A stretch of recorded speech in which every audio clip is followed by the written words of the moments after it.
It's an everyday thing. It's an everyday thing. It's an everyday thing when you let your nuts hang. In the criminal justice system, sexually-based offenses are considered especially heinous. In New York City, the dedicated detectives who investigate these vicious felonies are members of an elite squad known as the Special Victims Unit. These are their stories. Who the fuck were my friends? Part 1. I had a huge friend group my freshman year of high school, and we broke up in a crazy way. I got hazed. That was fun, and I've always wanted to tell the story. It's been years, and I still think about it from time to time. Yeah, it was a very traumatizing time in my life. Growing up, I didn't have many friends. I didn't have any besties, especially in middle school. I was bullied viciously in middle school, and I would honestly spend most of my free time and lunch in the library. The librarian was my best friend. My 8th grade year of middle school, my parents moved the entire family to a predominantly white area, big new house, huge neighborhood. I'm talking multiple entrances. The neighborhood is bigger now. I don't live there anymore. But at the time when I was living there, they were starting to build the 4th entrance. There were 3 entrances into the neighborhood. It was huge. Big new school, really nice school. And I was just excited to start my new life because I wanted a new group of friends. I needed a new scenery. I was tired of being alone all the time. I was sick and tired of being bullied. I was in that very awkward in-between stage of life. And I saw this move as an opportunity. So comes my first day of school, I get to the bus stop. I realize that I'm one of the only Black kids at the bus stop. And when I get on the bus, I'm one of the only few Black kids at the bus. Like I said, it's a predominantly white area. So in my school, I was part of like a handful of Black students that were the only Black kids in the school for like the first 1 to 2 years of, you know, just me living in that area. Later on, more Black kids and more people of color started moving down to my old area. But at that time, my freshman and sophomore year of high school, me and like a handful of other Black kids were the Black kids that went to that school. There was barely any Black kids there. But going back to my first day of school, I noticed I'm one of the only Black kids at the bus stop. I get on the bus and I sit next to the first Black girl that I see. We're going to name her Samantha. We start chatting a little bit. She also recently moved to the neighborhood. We started talking about how, like, you know, we're like one of the few Black kids and we're kind of excited to see each other. What I thought was solidarity talk, not knowing she'd become one of my fucking biggest ops while I was at that school. I go through school the entire day. I'm going through classes. I honestly feel like a black dot in a sea of milk. Like, it was so awkward, like my first few weeks at that new school, because even though I went to a pretty diverse elementary school, my middle school was majority Black. It was mostly Black kids. So it was a bit of like a culture shock. But I soon got used to that. First day of school ends, I get on the bus and I go to the back of the bus. Most of the friend group that I was in, they were all sitting at the back of the bus. They start talking, we start like connecting, and like we all add each other on social media, specifically Snapchat. And we had a Snapchat group name that was our neighborhood name and fam. So purposes of privacy, I'm just gonna call it Winslow Fam. That was the group chat name. There was at least 10 people in our friend group. It was a mixture of boys and girls. People are in a higher grade, people in a lower grade. That's just how it was. At least 5 people that were in the friend group got off at my stop, and I got really close to them, especially with this guy. I'm going to call him Weasley because he was in a grade higher than me. And on top of that, I thought he was cute. I had a crush on him. And our houses were close to each other, so we would walk down and like just talk. That motherfucker, though, turned on my ass. Just let me get there. So that would be my routine. We'll talk, we'll snap each other, we'll talk in these group chats, we'll go to each other's houses, basically getting really comfortable with each other. In the neighborhood, in that friend group, in the neighborhood, there were 4 main Black kids that were in that friend group, which was myself, Samantha, we're going to call this kid Leviathan, and his sister Elizabeth. Elizabeth and Leviathan lived on the second pickup. Like the second pickup, like I said, there were 3 entrances. So 3 times that the bus had to stop in my neighborhood to pick up kids. They lived at the second stop. They were one of the Black kids that were living in the neighborhood for the longest at the time. And they were one of the first people who, you know, started this little friend group and everything. So especially Elizabeth, I'd go to her and I'd talk to her and would snap each other. I thought I was getting close with her. Thoughts. Especially when it comes to Elizabeth, because I really thought she was my friend. Because like I said, growing up in school, like especially middle school, I was bullied. I was always in the library. I was a big reader. And when I found out that she also loved reading books, I was so excited. There were a couple other people in the friend group that didn't really like them that much. One girl, we're gonna call her Texas. Spoiled little bitch. Let me watch my mouth. Spoiled little individual, okay? She had a uncle that had money, and let's just say she was spoiled a lot, and honestly, she was a fake friend to my best friend. And we're gonna call my best friend that was also in the friend group that I'm still best friends with to this day. We're just gonna call her, what do I call her without giving her away? We're gonna call her Mary. Another girl that I really didn't like in the friend group, we're going to call her Lorax. She becomes a big problem later on. We have the Bama twins, two people that snuck their way into the group that no one really liked but kept on sitting with us, a lot older than us, and kept on starting problems. We're just going to call them the Bama twins. Let's just say Clark Kent, a little white boy that was very fucking messy. You would not think he was messy just by his looks off alone, but very fucking messy. We have Steven, who was in the friend group, but really not. He was a bit of a troublemaker, so we tried not to talk to him that much because he was always in and out of trouble. And those were the people that I can think of off the top of my head. Months go by, I'm getting into the routine of talking with people, navigating just relationships in that friend group, navigating school, being one of the only few black kids in that school, dealing with micro and macro aggressions from my other students, and honestly, some of the teachers as well. Dealing with issues in that friend group because, my God, they were some of the fakest people in that friend group. Jesus. When it came to Texas and Lorax, they literally started problems all the damn time. They would always talk about other people in the friend group, talk about other people in the friend group to me or to other people, and then it would cause drama, and then they would fight on Snapchat, and people would leave the group chat and then have other people bring them back in. They were always causing drama, always talking smack about someone, especially when it came to my best friend, Mary. It would be a problem because it would seem like everybody would gang up on Mary all the time, and it just didn't seem fair. When it comes to Samantha, like I said, she became my biggest freaking biggest fucking hater. Thought we were going to be great friends. Like I said, first black kid that I sat next to the bus, first black kid that I saw try to latch onto her. Turns out she was doing a lot of shit talking, especially after the situation that I'm going to tell you guys about soon. She was always talking smack about me to Leviathan. I ended up confronting her in the bathroom. I would say about 2 to 3 months after, I think a year after that situation that I'm about to tell you about, because that hazing situation I'm going to have to break down. It might even be in part 2 because it's a long story. But like I said, I'm navigating my friendships with these people, navigating being one of the only few black kids in the school, dealing with many dramas here and there, people arguing, people fighting. I would say the people that I thought I was closest to in that friend group would be Weasley. Like I said, I had a little bit of a crush on him, and like he lived close with me. Marie. And what did I call her? Elizabeth, because she also liked reading, so much so that I lended her my copy of Red Queen by Victoria Aveyard. If you're a book reader and you grew up reading books, especially in the 2010s, you know exactly what book I'm talking about. I thought we were close. There was also a lot of anti-black issues when it came to the black kids in the friend group. Like I said, I went to a predominantly white school and did deal with microaggressions all the time, but it also seemed like the black kids in the friend group allowed things to slide, allowed racial jokes to pass, would get mad at me when I would say that white kids shouldn't be saying the N-word.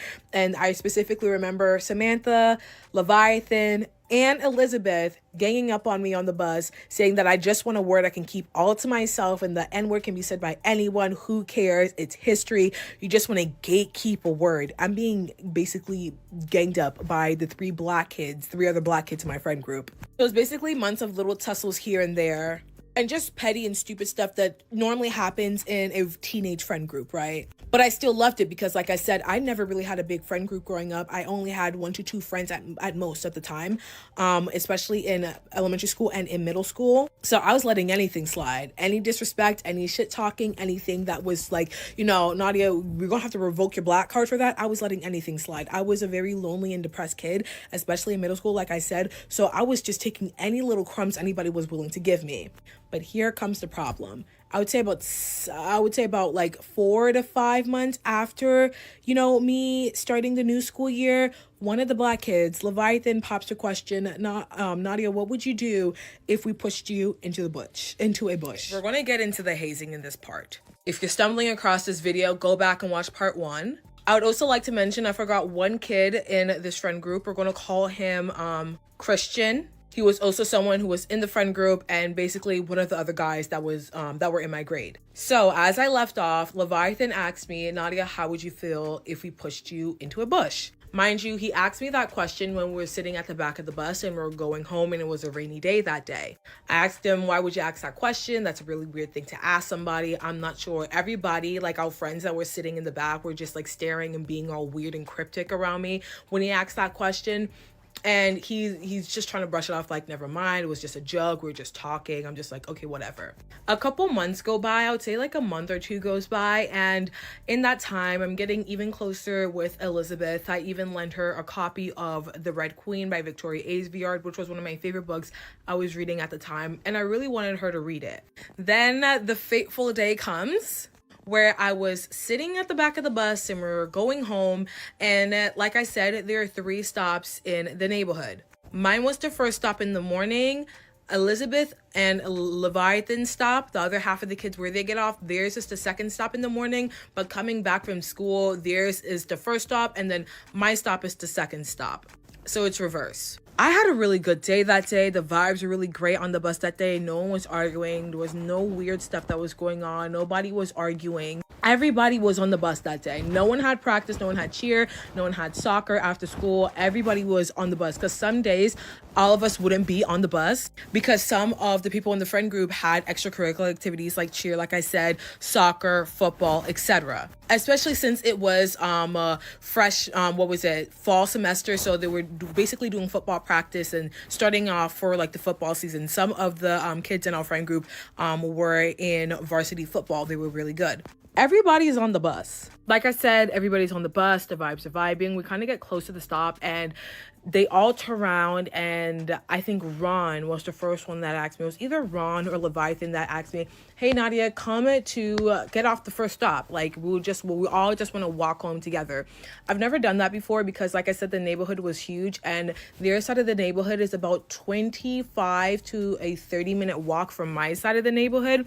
It was a long walk, and I was new to the neighborhood, and I didn't want to get lost. I'm saying, no, I don't want to do that. I kind of just want to go home. I'm tired.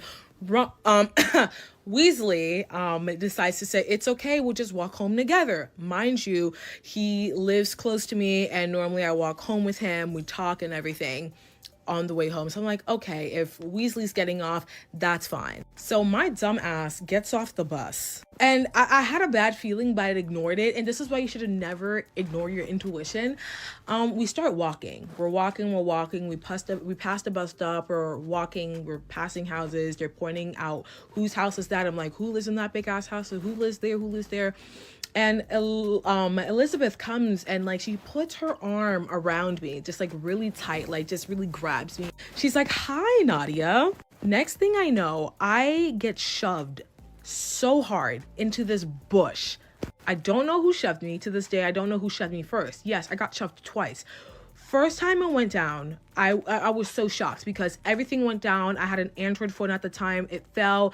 The battery came out. The screen cracked. I literally scratched up. Like, I was like fucked when I got home. Like, I looked fucked up when I got home. I was also in that kind of in-between phase of like skinnying out and also still having a bunch of baby fat, so like my clothes were fitting weird on me. So like my top was lifting up, like I felt like my underwear was out, like I looked fucking crazy. And of course they were recording. And then fucking Lorax, with her stupid dumb ass, decides that she wants to be funny. Mind you, already didn't like the girl, and she decides to come and push me again.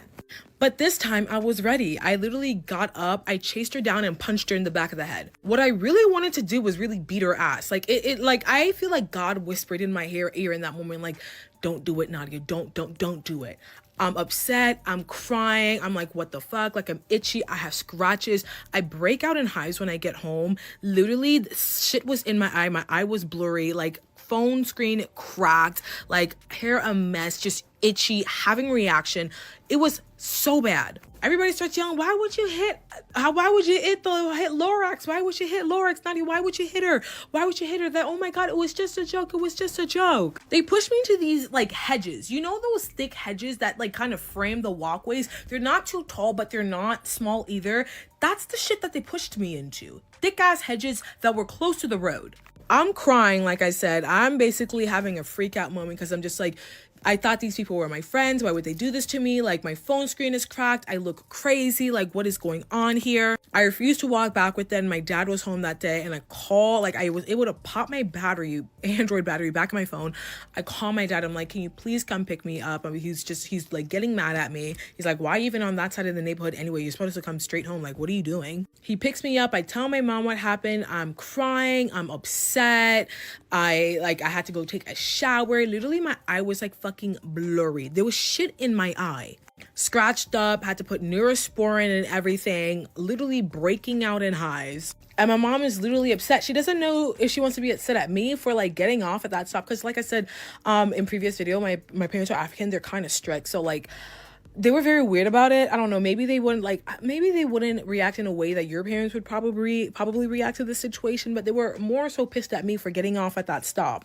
My mom's freaking out because she thinks it's another case of bullying. Like I said, I went through vicious bullying in middle school, and like she would get calls about it all the time, and she thought it was another situation. So she basically calls the school and calls the principal and everything. And I'm upset. Like I'm like on social media trying to like unfollow people, and I go on the Winslow fam group chat on Snapchat, and they're just talking shit about me. Nadia's such a fake bitch. They're calling out parents, because as soon as I called the school went and started calling the people their parents, like I think that afternoon or that morning. So it was either that afternoon or that morning, I forget when I checked the Winslow group chat, was when I saw they were just talking mad shit. Holy shit.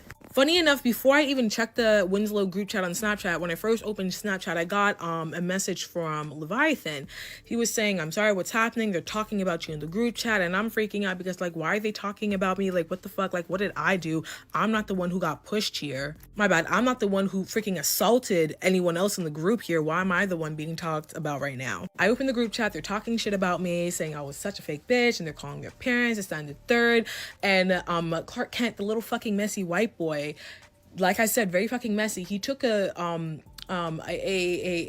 photo, I think a screenshot of this book, How to Lose All Your Friends, and scratched out my name, scratched out the author's name and put by Nadia Ajakum. To this day, I still remember that, because it's just like, you bitches fucking assaulted me. You guys hazed me, recorded it, laughed and everything.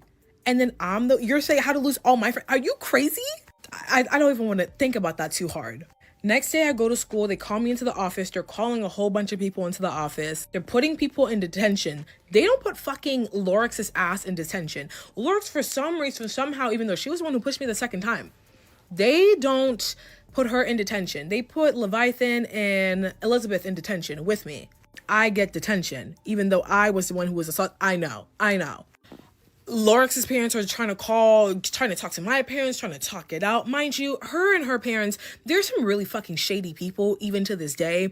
So I'm kind of glad they never even really got to talk to my mom like that, because like the schedules were kind of opposing, so like they couldn't really have a chance to talk with my mom. And I'm kind of glad, because honestly, now that we've grown up and like other shit has happened over the years, there's some really weird fucking people. She, for some reason, gets out of the entire thing because I punched her in the back of the head. Like, oops, sorry, self-defense.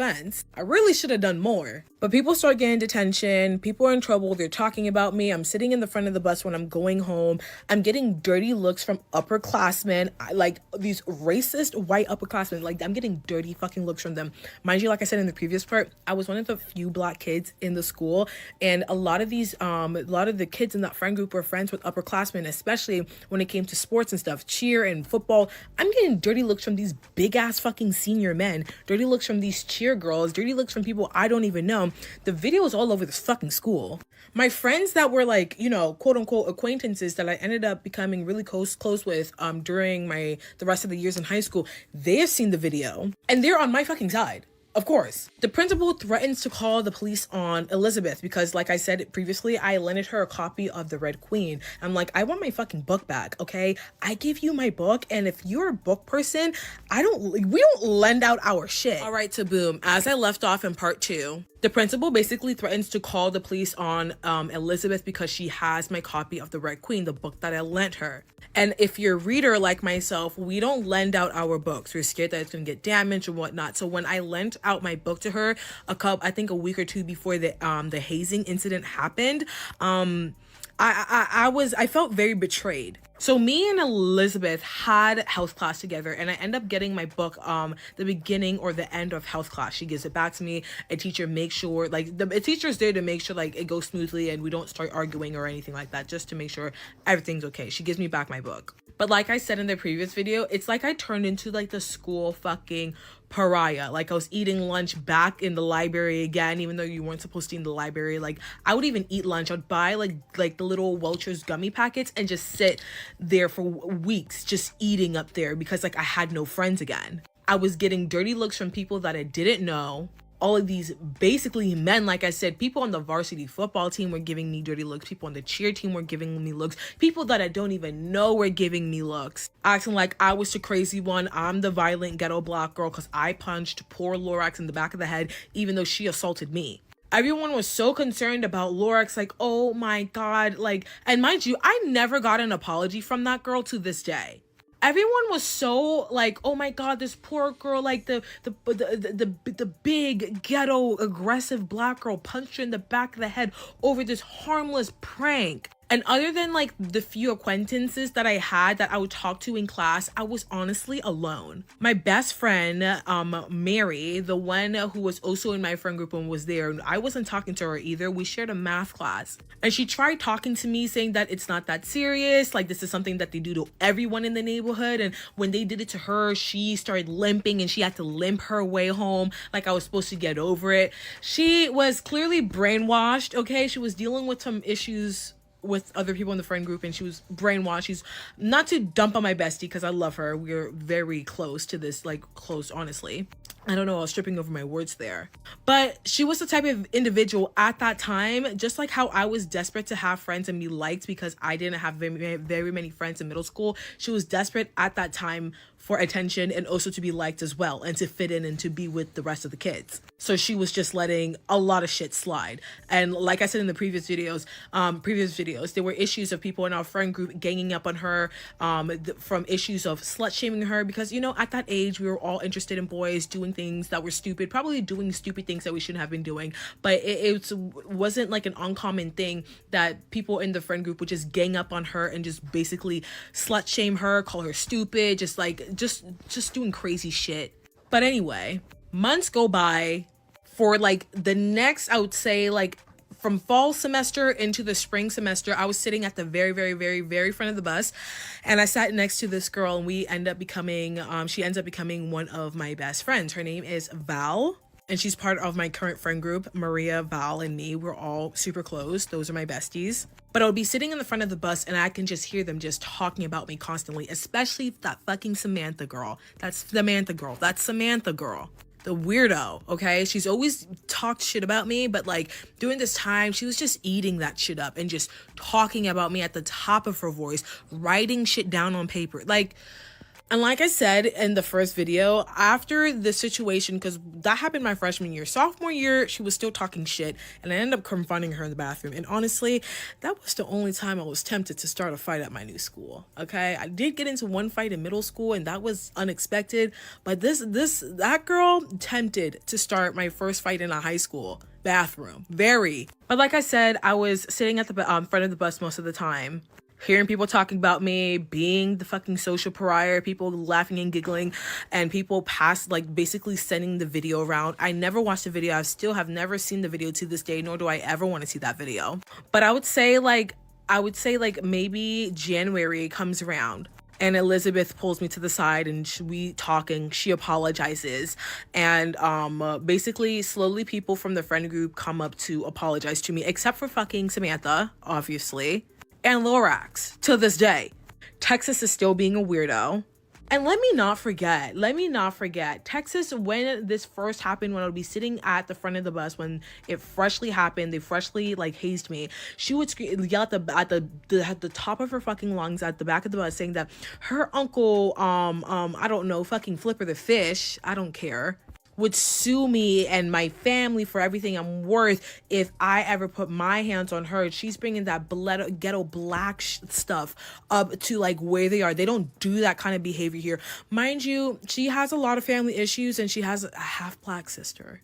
Like that is like I'm telling you, like some days I think about that poor little girl. I'm just like, the shit that you must probably be going through and the internalized shit that you are probably dealing with at this age. Like I just feel fucking bad for her. But she would literally say shit at the top of her lungs like, oh, it's like I would sue her, like she's so ghetto, like this is why she doesn't like black people, a whole bunch of stuff. The girl was just a racist. But going back, I slowly started back in January.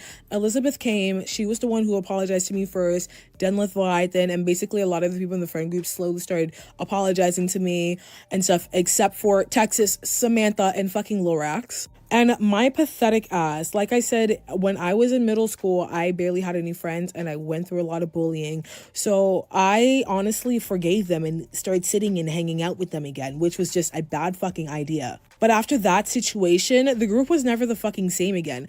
People were kind of like, you know, fighting about the situation, about why are you hanging out with her? Why don't you want to apologize? It came a very like, you know, weird kind of vibe. And it honestly just wasn't the same after that. Spring semester comes and goes, the summer comes and goes. I'm hanging out with some of the people in that friend group, specifically Mary, and we become really close after my freshman year. And like I said, she's now my best friend. And a lot of people don't talk with each other, and a lot of people were fighting. I honestly like to think I blew that shit up. It's like, you guys fucked with me and now I fucked up the entire group you guys had going on for the past 3 years. Like, you should have never messed with me. That's just how I like to think about it to make myself feel better. Mary and Texas used to be very close. They are no longer friends, which isn't surprising. Texas was a bad friend to Mary, a racist, a bad friend, and just all over, just a weird individual. Don't know where she is right now in life and really don't care. Lorax, like I said, she never really apologized, but I remember vividly at the time, like she liked to pretend like that situation never happened.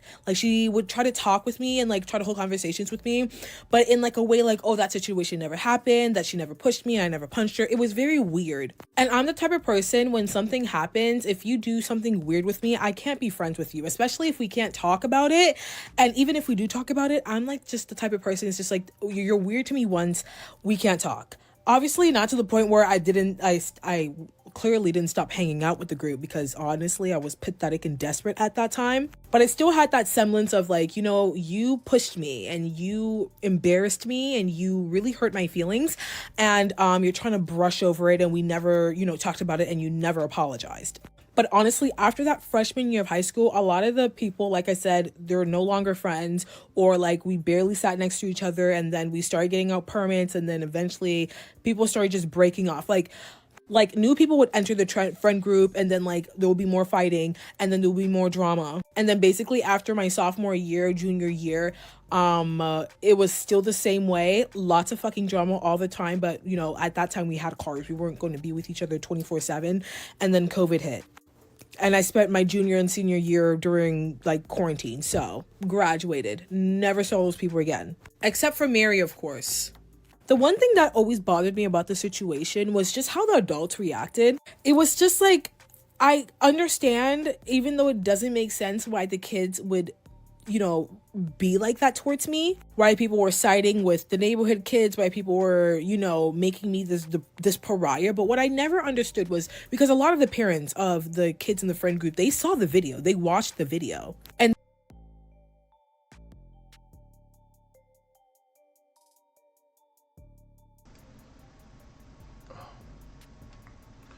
what it do, everyday people, man? It's your boy PJ. Today we back with another lit video, back in the confessional, and yes, we staying lit, big dog. Man, shout out to my everyday people who rock with me every day. Shout out to my player partner, Lucky Wheels of Deals. Your boy keeps it lit. Make sure you guys like, comment, and subscribe to this video. Let me know what y'all think about this in the comment section. Hit the links down below. We got HiveMindLabs.com, and we got Opulence Scents, man. You can unbig that back, and then you can light a candle on your old funky ass after you get done exercising. Okay? Use a discount code everydaypj at checkout. Now let's get into it. I'll tell you, this is only a story that most of us should understand, but unfortunately a lot of us wouldn't. Well, not us. I mean, It's other people. Because myself was raised going to all black schools for the majority part of my life. I went to a 7th grade school where it was, mixed Asians, Mexicans, blacks, whites, all that. And then when I got into high school, my 11th grade year, my parents moved us out to the suburbs. And well, it was a culture shock. So I understand what she means when it was like only a few black students in the entire school. And now when I tell you about my neighborhood, most of the black students in that school lived in our neighborhood, rode our bus, which was really crazy because it was just like 1, 2, 3, 4, 5, 6, 7, 8, 9, 10. It was about 11, about 12 of us on our bus that were black and that weren't from that. Well, some of them went to middle school in Moore, but they weren't from Moore. And so then after that, when you get to the school, there's other black kids that grew up in Moore. And my friend, he was biracial, and him and his sister. And then it was a couple other guys. But they were black, but they grew up around white people. So they were different. And when I was getting to school, this little Mexican chick ran up to me and said, hey Puff. And she walked up to me. I was like, girl, who is you? I don't know you. It's first day of school. And she was like, oh, I thought you were my friend Puff. And she was like, you gotta meet him. So she grabbed me and rushed me into the school. I'm like, girl, chill out, slow down. I don't even know this chick. And but shout out to Roxanne. She went to go do some fed time. She got out. But anyway, that was random. But I went to go meet Puff, and he's sitting over there banging on his locker. Bang, bang, bang. Open it up. He grabbed his shit out. I was like, fuck this shit. She was like, this is PJ. Puff, this PJ. PJ, this is Puff. He was like, hey, what's up? Then he walked off. I was like, bro, man, get me out of this month. And then I was just like, bro, it's weird. I was like, bro, it's weird as fuck. But then going through there, eventually all through the year, I started to mingle with other black people. But I'm gonna tell you, the first week of school was rough. I went to school, we didn't bring no pencils or paper to school. We just came to school, and they passed us. I'm getting here. We starting work first day. I'm like, shit, I ain't got no paper. I asked this girl, I said, can I borrow a pencil? She was like, no. I was like, wow, shit. So I had to go find a pencil, whatever. But I was like, damn, she was rude. And it was other instances like that. But I didn't really experience racism. It was more like prejudice and just unnecessary hate. When you get from it's a group called the Cowboys. There was a group called the Rednecks. It was the people who were all black. I forgot what they called. And then there was the Stoners. And, it was just different groups. And I was a Negro. I had braids. I dressed like a Crip. I was wearing all blue flannels, Dickies, milkshakes, stuff like that. And I stuck out like a sore thumb because they was wearing Lucky Brand. And my parents had money at that time. They had just got it. And they was asking me, you want this nice shirt? No. I said, no, just give me, I get 6 pair of Dickies. It was Dickies was $15. You know what I'm saying? Get the belt with your little name, the initial on it that you get from the flea market. And, Walmart flannels and shit like that. So it was cool. But I stuck out like a sore thumb because I was on some gangster stuff. And then, that ended up getting me in a lot of trouble, So You know, either it was what it was. But yeah, I started to see my friends, and I ended up meeting this white boy named Chris, and he was like, "Yeah, I'm from Hoover Crip." I was like, we worked at Popeye's Chicken together, and then we went to school. I was like, man. He's like, yeah, I got this cutlass. You know what I'm saying? He's like, yo, I'm from Hoover Crip. I'm like, bro, this fruit tripping. And then they was hanging with the 9-0s and see if you know anything about gangs. Who is and 9-0s don't get along in the city, but out here they was friends. I was like, man, this shit is weird. So I was like, whatever. So then I ended up becoming real good friends with Puff. And people was telling me, yeah, he used to wear green hair and all this stuff. I was like, what? But you know, I guess you're growing out there, you do weird shit. And he was like a skater and stuff like that. And then he became gangster, like overnight, over the summer. Like, started selling drugs and all that stuff. So Puff and Chris became my best friends, still my good friends to this day. And you know, Chris was the little white guy who was from Hoover Crip, and then Puff was, he was from Playboy or something like that. And yeah, so we all, you know, we was about that action. Got into a lot of scuffles and stuff like that with other people, and it was just a good time. It was a good time. I was never hazed. You know, you'll see, like, the Cowboys used to try it. Yeah, I used to try it. You know what I'm saying? And there was a couple situations I would talk about, but you know, but again, it wasn't that many black folks. But now, there's a lot of biracial students. Like, my daughter is friends with another biracial girl with the same name as her. Like, it's crazy. It's crazy, so many biracial kids and Africans like her. You know, it was like, oh yeah, it was another guy. His name was CJ. He cool too. But, oh yeah, it was my friend at the time. He was from California. And like, he was a blood. So it was me and him used to be together every day. And then it used to be weird because he was a blood, I was a Crip. I used to hang with his brothers, and then they hanged with these other bloods that didn't like the friends that I was with. So we never just really like went to go kick it with those people. But I was cooler than they was cool with them, and he was cool with me with all the Crips, and so he was good over there. But when I went over there with the Bloods, it wasn't too good because they always try something. But they never try nothing. Like, eventually, like, we got older and didn't really get into no mess, and we all like squashed all the bullshit because I never really had no beef with them. I didn't know who they was. I was fresh new out there.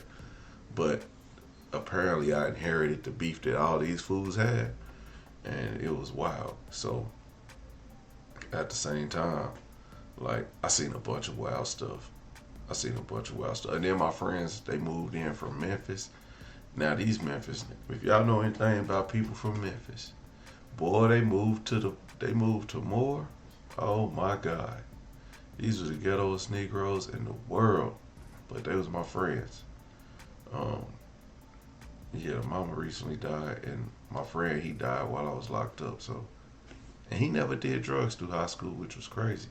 But they used to always grade and fight and that and this and that. They was all this ghetto ass shit. It was crazy. But anyway, it was a time. It was a time back then. But, you know, if you ever went to a white school, like, my dad was a car salesman, and he was a dad first. So he taught me how to always maneuver around different folks. And I used to see him. And then I see his friends, and I see where he came from. And my dad didn't act like that. And I'd be like, man, that's dope that he could be in two places at once. Well, speaking of, I got to Moore. I started to integrate, get around different people. I was able to move around, and people started to recognize, oh, he not that bad. He just looked mean. I wasn't mean. I just didn't talk to him. People, like, when you smoking your thing, people be like, can I hit that? I'd be like, no. Don't know where your lips been, dog. Like, this fool is tripping. I would call him out because, like, why are you trying to hit my stuff? Like, you're just weird, dog. And they'd be like, damn, I thought we was cool. Bro, I just met you. Like, the way you be talking about what you be doing to your girlfriend, I don't want no parts of that on my blood. No. Anyway, everyday people, man. This girl, she was tripping. She probably was getting bullied. She was out of line. But it's okay, man. I don't know what's up with these schools, man. That wasn't a bad. It wasn't a bad story. It just brought up a bunch of memories for me. But her story was just, they pushed you in the bush, girl. You know what I mean? You should have followed, because then they would have stopped messing with you, and you would have became the queen of that group. Sometimes you gotta punch a bit. Maybe you gotta punch a few of them. You know what I'm saying?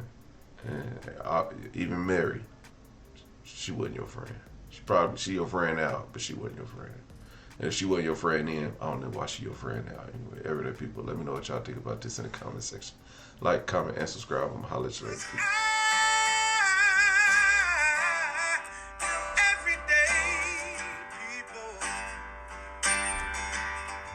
Day and night.